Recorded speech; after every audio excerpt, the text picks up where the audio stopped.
मात्र 411 टंकार बदल में पाइबे 72 लक्ष सरकार को ही योजना देव खूब लाभ। तेज ता पूर्व भिडटी को शेष पर्यंत निश्चित देखु। चैनल रे नुआ थिले चैनल टी को सब्सक्राइब करी पाखरे आसुवा बेल आइकन को ऑन करी रखंतु, जहा फल रे एभली लेटेस्ट न्यूज सर्वप्रथमे आपण माने देखि परिबे।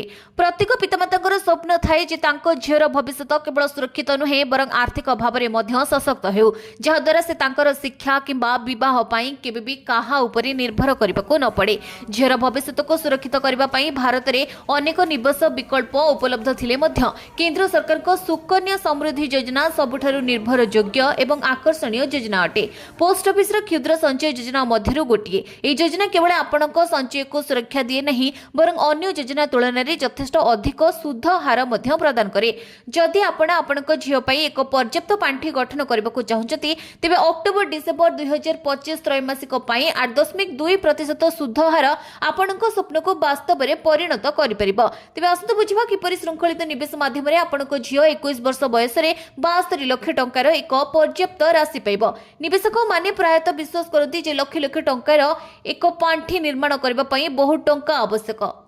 किपरि हेबो 72 लक्ष? जदि आपण प्रति आर्थिक वर्ष रे सर्वाधिक सीमा अर्थात 1.50 लाख टंका जमा करती आपण को एही निवेश को 15 वर्ष पई निरंतर करबाकू पड़िबो। 15 वर्ष मध्य रे आपण को पॉकेट रे मोट 22,50,000 टंका जमा हेबो। 8.2% हार रे एहा गणना कराजे। जेतेबेले एही अकाउंट 21 वर्ष परे परिपक्व हेबो सेतेबेले आपण प्राय 49,32,119 टंका सुध पाइबे।